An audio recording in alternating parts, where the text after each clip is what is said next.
The federal government is refiling a complaint against Facebook, accusing the company of illegal monopoly behavior. The Federal Trade Commission expanded on its last complaint against the social media giant, which was thrown out by a judge in June. The judge said there was not enough evidence to back up the claim that Facebook holds monopoly market power. But now the government is doubling down on its allegation that Facebook illegally squashed social media competition. Facebook addressed the new filing in a series of tweets. The company said its acquisitions of Instagram and WhatsApp were cleared years ago, and its platform policies were lawful. It also said, quote, "The FTC's claims are an effort to rewrite antitrust laws and upend settled expectations of merger review." For more, I'm joined by CBS Money Watch reporter Irina Ivanova. Hi, Irina. So the FTC's first lawsuit was thrown out, as we said. What is different in this one? Thanks, Elaine.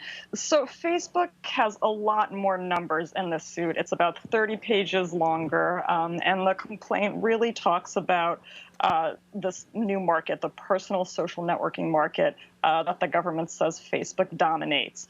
It uses a lot of examples. For instance, the fact that after the Cambridge Analytica scandal occurred and Cambridge Analytica was found to be using data off Facebook, Facebook didn't really suffer. Even though its users were unhappy, it didn't really lose that many users. And the government says if there were truly competition in personal networking, Facebook would have suffered. Users would have gone somewhere else.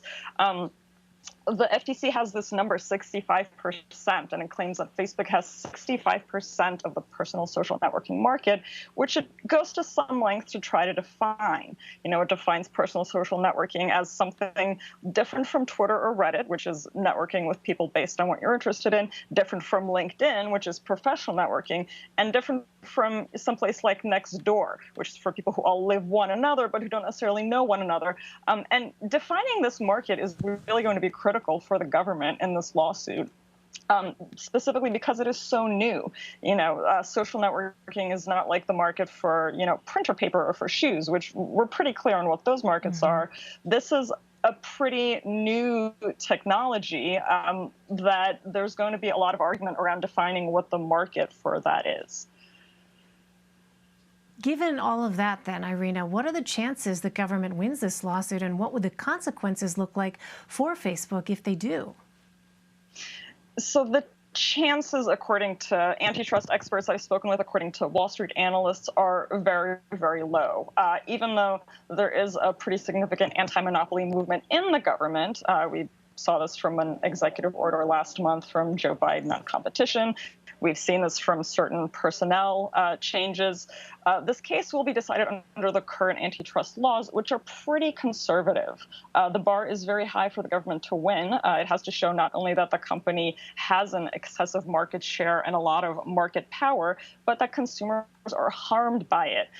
And this case is complicated not just because of this question of what the market is for personal social networking, but also because Facebook has a few different players on its platform. It's not just users who use Facebook at no cost, but who pay with their data. It's also businesses or advertisers who use Facebook and users' data to reach those users and sell them things.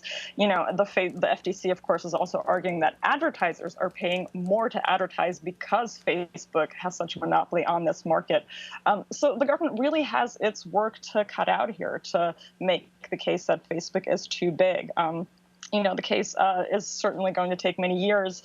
What the government is asking for is a breakup of the company, for it to spin off Instagram and WhatsApp, which it purchased some years ago, which would be a pretty big undertaking. At this point, those three apps are pretty well integrated with each other. They share data with each other. They use similar systems.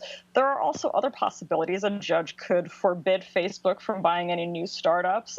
It could force it to allow other developers free access to its application programming interface, basically its network. And it could require portability. It could allow users to be allowed to take all their Facebook data, their Facebook profile, and move it to a different social network.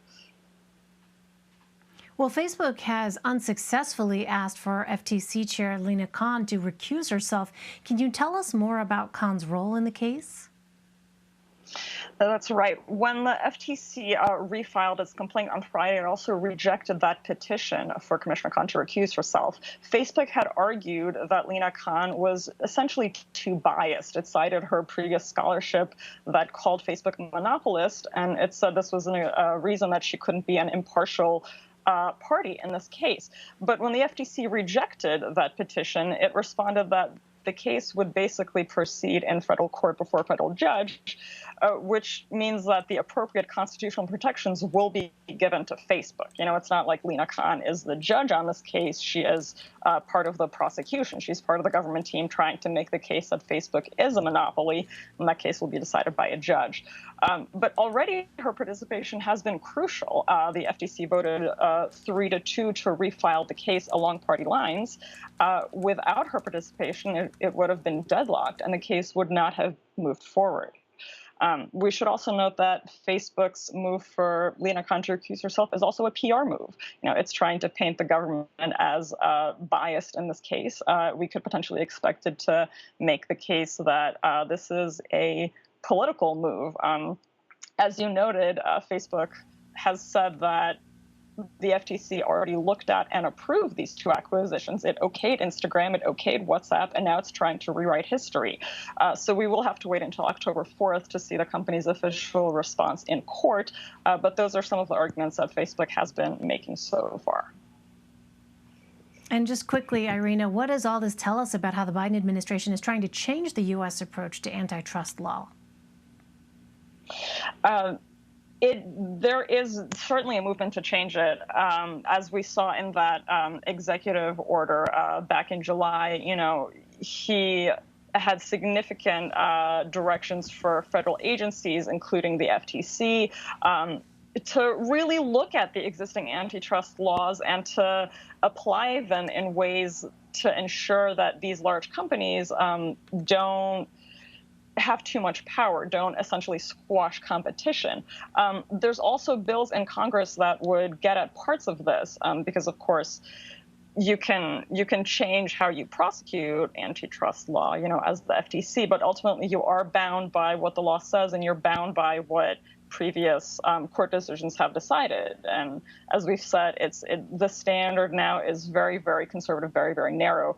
That's another reason that there is this movement to redefine antitrust law beyond the question of whether consumers are paying too much for something because the company's too big, but to really look at these questions of how much of our privacy are consumers giving up? How much innovation are we losing because a few large companies are really dominant in these markets?